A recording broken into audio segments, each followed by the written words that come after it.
안녕하세요. 저만의 인생을 찾아가고 있는 40대 여성입니다. 머릿속 정리도 하고 남들에게 말 못했던 가슴속 응어리도 끄집어 내볼까 하여 찾아왔네요. 남편과 저는 지금으로부터 15년 전에 결혼했어요. 제 나이 26살로 지금 생각하면 한참 어린 나이였지요. 저희가 처음 만난 건 중학생 때로 거슬러 올라갑니다. 남편 말로는 그때부터 혼자 저를 짝사랑했다고 하대요. 그런데 그때 저는 그런 건 전혀 몰랐어요.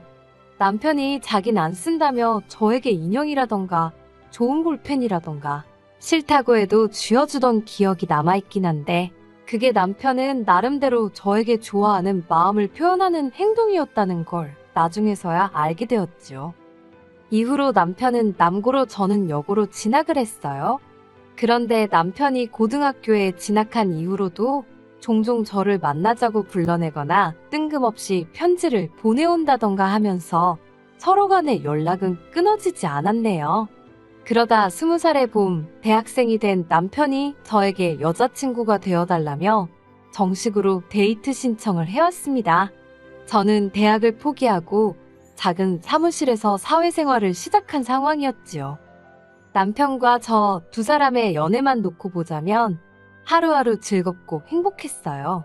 하지만 사귄 지 2년쯤 되던 때 시댁에서 저희 두 사람의 만남을 알게 되셨습니다. 어머님은 저를 불러놓고 제가 문제가 아니라 제 배경이 문제라며 타박을 하셨는데 문제는 어머님의 마음을 제가 이해할 수 있었고 뭐라고 반박할 수도 없었다는 거예요. 친정아버지는 여자의 눈이 멀어 오래전 집을 나가셨어요. 친정어머니는 마음의 병으로 술 없이는 못 사시는 분이셨고요.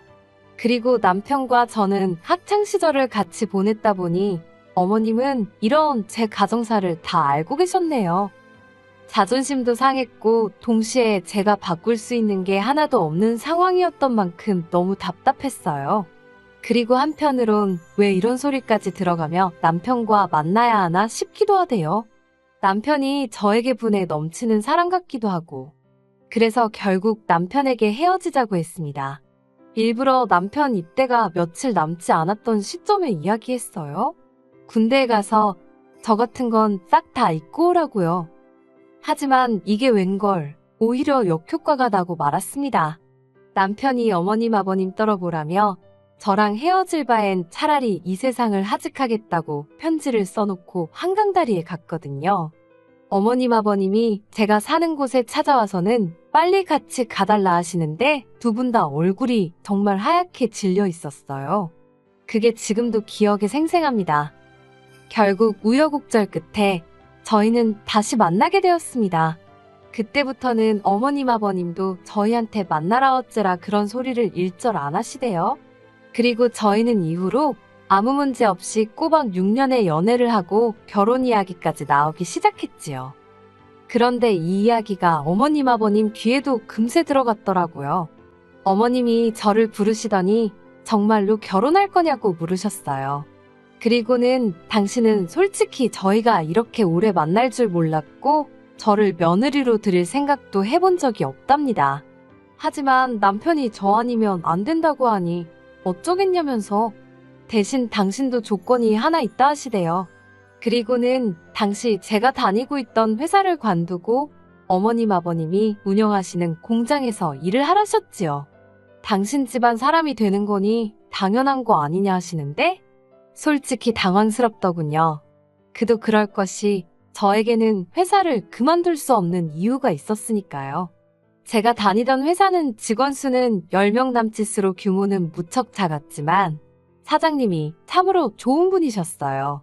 당신 나름의 목표와 비전이 있어서 직원들 한 명 한 명 먹고 사는 일에 신경을 많이 써주셨지요.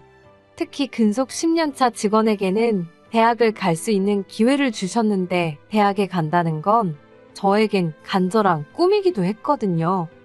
그런데 이런 제안에 남편이 보인 반응은 뜻밖이었습니다. 제가 자기와 결혼만 하면 그깟 대학 자기가 보내줄 수 있는 거라며 남편 말로는 고민거리도 못 된다는 거예요.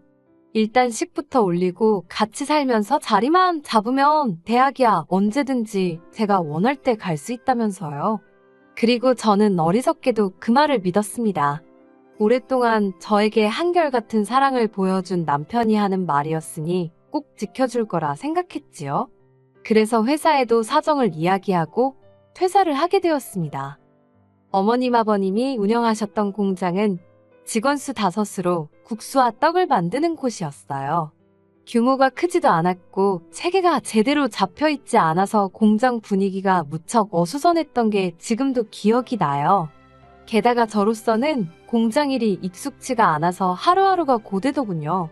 하루 종일 뜨거운 김과 씨름을 하니 집에 가면 얼굴은 벌겋고 온몸은 땀으로 젖어있기가 일쑤였지요. 힘든 나날이었지만 그래도 불평불만 없이 성실하게 일했습니다. 제 부족한 조건들 전부 다 몸으로 때운다는 심정으로 이를 악물고 열심히 했어요. 그렇게 공장 일에 매달리다 보니 언젠가부터 대학 생각은 안 나더라고요. 생각할 틈이 없었다고 해야 할지 대신 공장에 욕심이 나기 시작했어요. 공장 주인이 되고 싶다 그런 것보다 책임의식이랄까요. 규모도 키우고 싶고 더 좋은 물건을 만들어내고 싶고 어떻게 하면 더 사업을 확장할 수 있을까 저도 모르게 그런 고민을 하고 있더라니까요. 그리고 이런 제 태도가 어머님 아버님 눈에는 꽤나 기특해 보였던 모양이에요. 공장에서 일한 지 8년쯤 되던 해에 아버님이 저와 남편을 불러놓고는 그간 고생이 많았다며 당신들이 은퇴하게 되면 공장은 저에게 물려주실 거랍니다. 그러니 앞으로도 제 거라고 생각하고 열심히 해보라는 거예요. 그리고 그 이야기를 들었을 땐 공장을 갖게 되었다는 기쁨보다는 어머님 아버님께 드디어 인정을 받았다는 사실이 감격스러워서 정말 많이 울었어요. 그리고 그때부터 저는 전보다 더 열심히 일했습니다. 전에는 단순히 재고 관리나 상품 생산에만 집중했다면 어머님의 말씀 이후로는 마케팅이라던가 품질 보안 같은 좀 더 사업적인 측면을 다듬어 나갔지요. 그리고 그런 저희 노력으로 공장은 새로운 설비를 4대나 들여오고 직원 수도 13명으로 늘어났을 만큼 규모가 커졌어요. 거래처가 늘어난 건 뭐 말할 것도 없지요. 직원들 모두 저를 사장으로 알고 따랐습니다. 그런데 굴러온 돌이 박힌 돌을 뺀다더니 아니 처음부터 제가 굴러온 돌이었던 걸까요? 지금으로부터 2년 전 있었던 일입니다. 남편에게는 위로 4살 많은 신우가 있는데 신우가 한국에 돌아왔어요. 신우는 미국인 남편과 미국에서 살던 사람입니다. 2년에 한 번 정도 한국에 와서 며칠 있다 가는 게 전부라 사실 몇 번 대화를 나눠본 적도 없어요. 남편 말로는 신우라는 사람 자체가 원래 자기밖에 몰라서 가족들이 어떻게 하고 살고 그러는지 관심도 없대요. 하지만 남편이 뭐라고 말하건 간에 저랑은 접점 자체가 없었으니까 싫고 좋고도 따로 없었지요. 그런데 그런 신우가 미국인 남편과 헤어지기로 했다면서 짐을 싸들고 한국에 온 겁니다. 그리고는 당연히 다른 곳엔 연고가 없으니 어머님 아버님 댁으로 들어가 살기 시작하더군요. 처음엔 어머님 아버님도 덜 적적하시고 좋으시겠다고만 생각했어요. 그런데 언젠가부터 신우가 걸핏하면 공장에 나타나 이것저것 참견을 하고 다니대요. 하지만 이야기를 나눠보면 알잖아요. 저 사람이 뭘 좀 알고 하는 소린지 그냥 떠들어대는 건지. 신우는 아무것도 모르는 사람이었습니다. 그런데 어이없게도 그런 일이 몇 번 있은 뒤 어머님 아버님은 신우가 며칠 만에 아주 전문가가 다 되었다며 이참에 공장을 신우에게 맡겨야겠다는 거예요. 제 귀를 의심했습니다.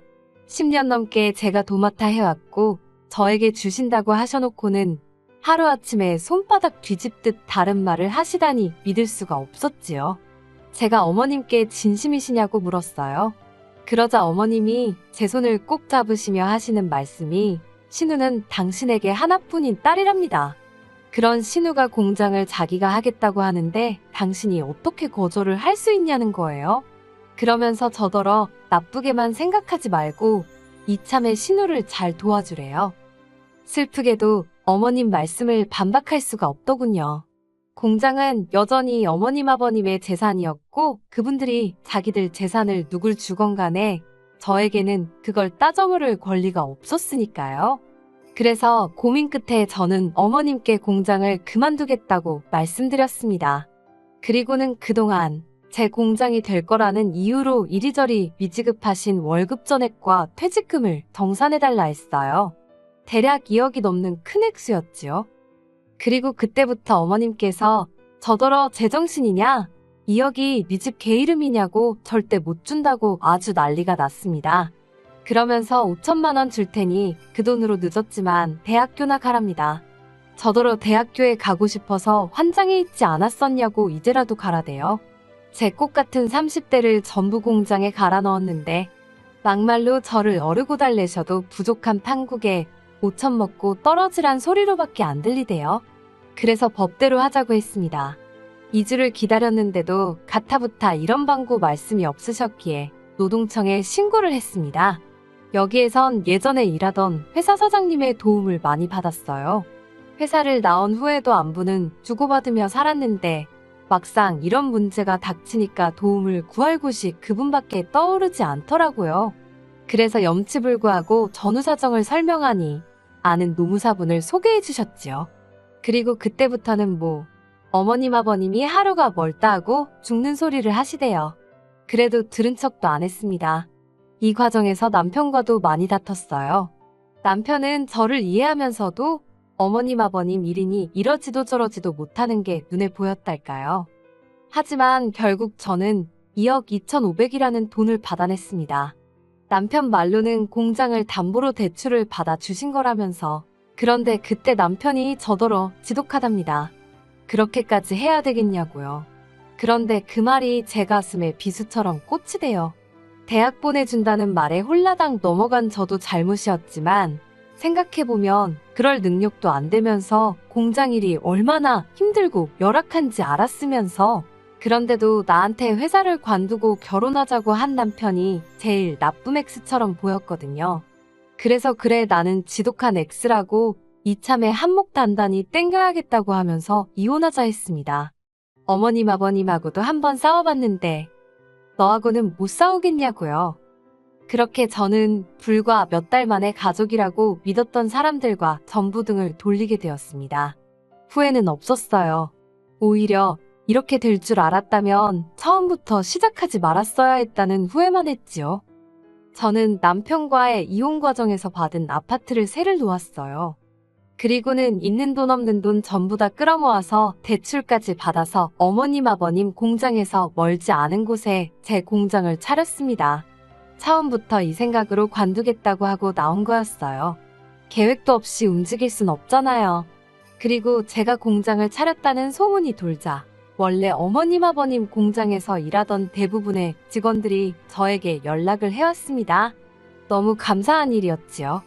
그리고 저는 그동안 제가 만들어 놓은 거래처들도 일일이 찾아가 상황을 설명하고 그들을 설득했어요. 다행히 대부분의 거래처들 역시 저를 보고 거래를 했던 것이기에 일은 쉽게 풀려갔답니다. 시댁에서는 난리가 났던 모양입니다. 하지만 공장 일이 어떻게 돌아가고 있었는지 제대로 알지 못했으니 그들 중 누구도 제대로 대응을 하지 못하더군요.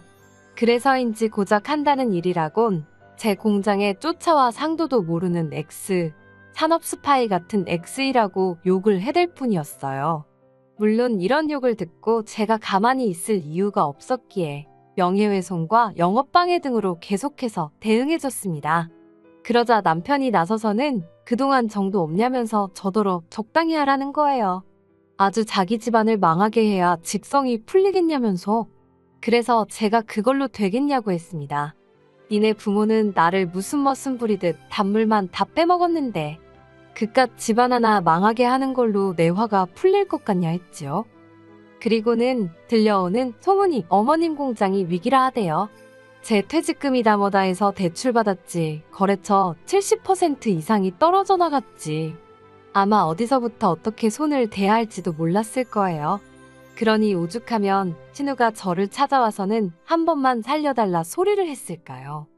기껏 한다는 소리가 자기는 제가 그렇게 공장에 애착이 있는 줄 몰랐다고, 자기는 이제 공장 일에 관심 없다면서 저더러 돌아와서 다시 맡아달라대요.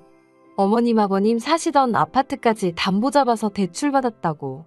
제발 살려달라고 앞에서 닭똥 같은 눈물을 흘려대던데. 그 눈물, 저도 어머님 아버님 앞에서 여러 번 흘렸었지요. 그래서인지 와닿지가 않더라고요. 다시는 찾아오지 말라 했습니다. 그리고 결국 어머님의 공장은 경매로 넘어갔어요. 그리고 직원들이 말해주기로는 어머님 아버님은 사시던 아파트도 팔았다대요. 그리고 있는 돈 없는 돈 다 끌어모아서 좀 더 떨어진 동네에 작은 빌라로 이사를 가셨다는 모양이에요. 신우랑 남편이 이제 부모를 먹여 살리려나요? 알빵가요. 아직 작은 빌라로 이사갈 여유가 있었다는 게 화가 날 뿐입니다. 그래도 이제 가슴속 응어리나 분노는 조금씩 내려놓으려고요. 힘들고 고달프긴 했어도 꿈을 꾸던 시절이었고 덕분에 지금 이 자리까지 올 수 있었다고 생각합니다. 저는 이제 시부모님이나 남편의 말 한마디에 울고 웃는 여자가 아니라 제 사업을 이끌어가는 당당한 여자니까요.